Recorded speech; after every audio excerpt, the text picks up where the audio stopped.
Check it out. Look at that.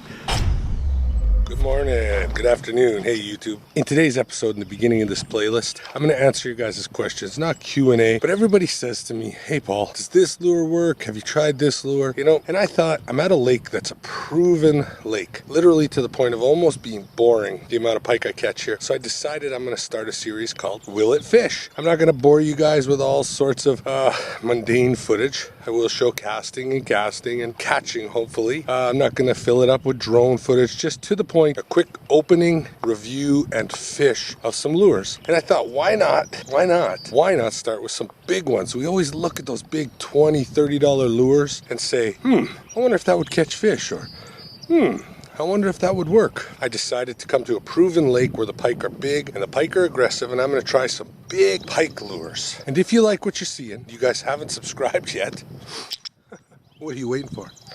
No, but seriously, that guy right there, it looks just like that. It's a subscribe button, or at the end of the video, you'll see my beautiful face come up. You just click on that. Liking the video, sharing the video, I really appreciate it, guys. More importantly, though, the comments. Let me know below. Have you tried this lure before? Have you tried one similar to this before? What lake did you try it on? What species did you try it on? And then for this playlist, more importantly, what would you like to see me try? What lure have you always been looking at and wondering, would it work? Or, that's really bright and shiny, but would the fish like it? So that's what I'm setting out to do today.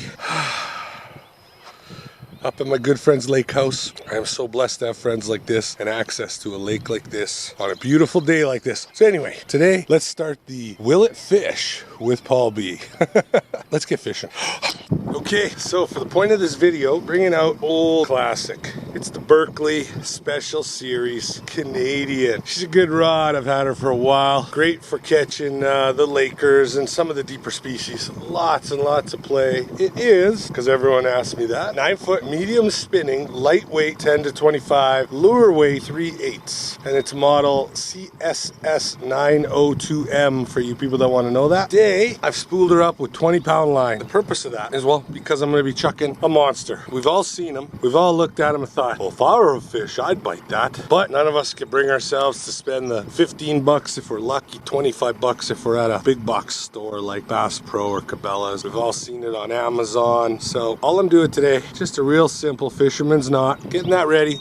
Lube it up, pull her tight. Oh, see that? Nothing fancy. And what that is, it's how I'm tying to my steel leader. Some people like silver, some people like black. Let me know in the comments below what you like. I personally use green because someone gave them to me. I've got them this long. I've got them probably all the way up to 12 inches long. But this is what I'm using. But more importantly than that, you've all seen him. Otis.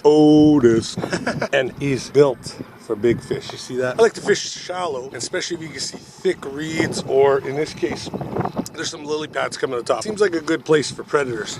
It's a bit shallow, but we'll do a few casts with Otis. Let's see if he catches a fish. Then maybe we'll try some trolling. We'll go in real shallow water, maybe in about the 6 to 10 foot range. Before we get to that, let's open this one of these. They got stickers on everything. You gotta rip it. Well, you don't have to rip it. Some of you OCD people are probably like, no, you know, you can take those stickers off. Okay, simple package. So initially, right out of the gate, stuck together, but comes with a second tail. Little split there. Are they different? No, they are identical. So I'm guessing this because pike are probably going to bite these things off. But all right, a couple big treble hooks. How's that come off? Okay, it's just like pressure fit in there. Looks like a nice solid hook mounting point. They're recommending floppy tail up, so we'll run it that way. I don't even check the regs. I just always pinch the barbs. People say to me, you know, you didn't have to on that lake, or you don't have to in this river system.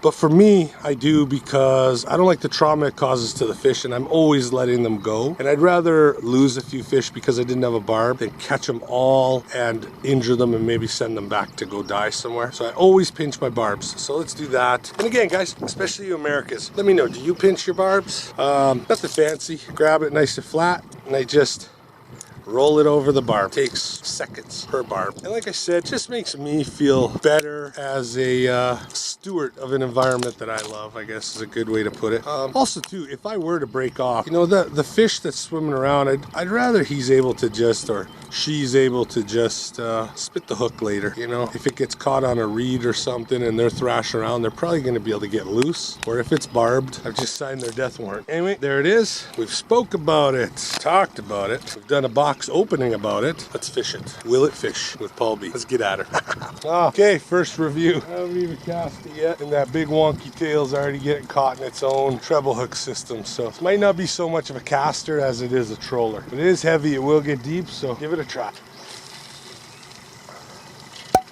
We're only in about 3 feet of water right now. Like I said, there's lily pads. And, oh, it's kind of at the surface there when I kept my tip up. Most definitely didn't sink as fast as I thought it would. One thing that's going on today, it was super windy yesterday. The lake was clear. The wind came in, and now it's like we're fishing in chocolate milk. That might be reducing our odds as well, but I know where we can move. There'll be a little more clear water. We'll move up to the south end of the lake where the wind was coming from, and hopefully that'll make a difference. It does have a pretty cool swim action. Look at that, and then a slow fall down. I'll let all the line out so you know. Right? Bottom.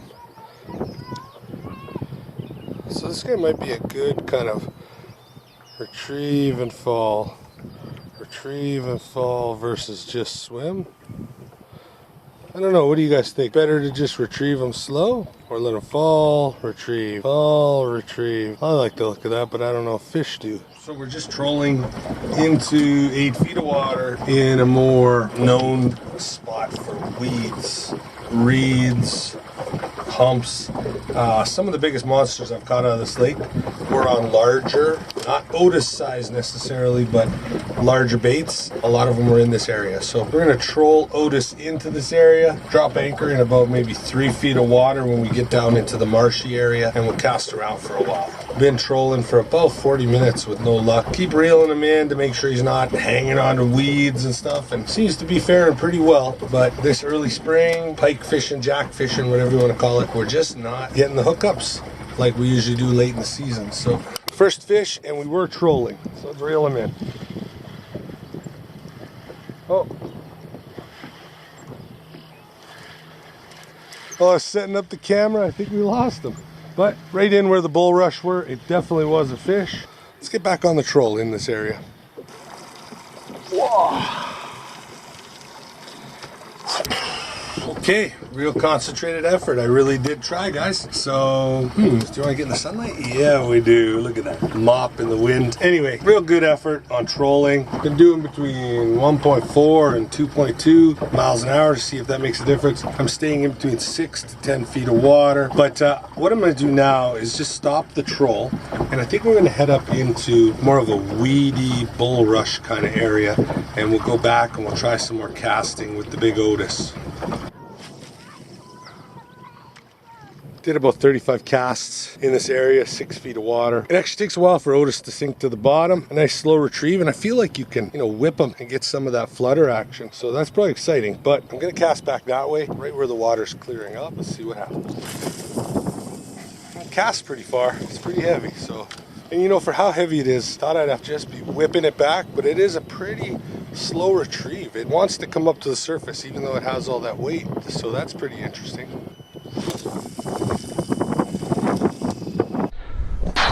Okay, that's Otis. Okay, I ripped the tail off the big Otis. First cast. Not bad, eh? Not bad. We're definitely gonna need to lip grip them and help them out of there. That's why we got the lip grips, technically for bass or something, but I find it just really helps me. Not worried about his teeth. Oy, oy, oy, oy, oy. So now, there's what Otis caught. Fish will Paul B, baby. Again, just make sure, wait till you feel his energy come back. He's not too bad. See how he stiffened up there? Alright, should we let you go, pal? I'm gonna pull this out of your mouth.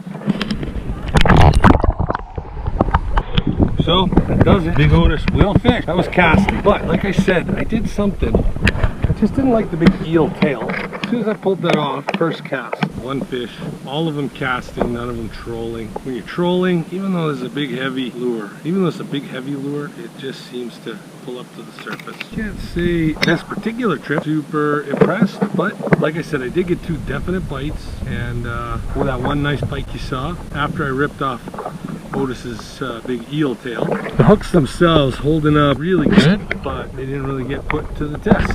So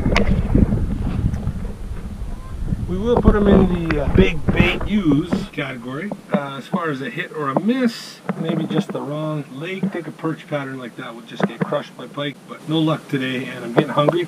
So you have officially been Willet Fish with Paul B with the Rapala X-Rap Otis. You guys enjoyed it. Oh, remember to subscribe. If there's a lake that you think I should fish this on, or a different type of species, or a different type of fishing, maybe add some weight, you guys comment below. Let me know what you want to see me do, or come fish with me and show me. That would be better. Make sure to hit the subscribe button, but it's down below. Or at the end, when the little movies come up, you'll see my beautiful face. You just have to click on that. That's also a subscribe button. So, other than that, fish with Paul B, baby.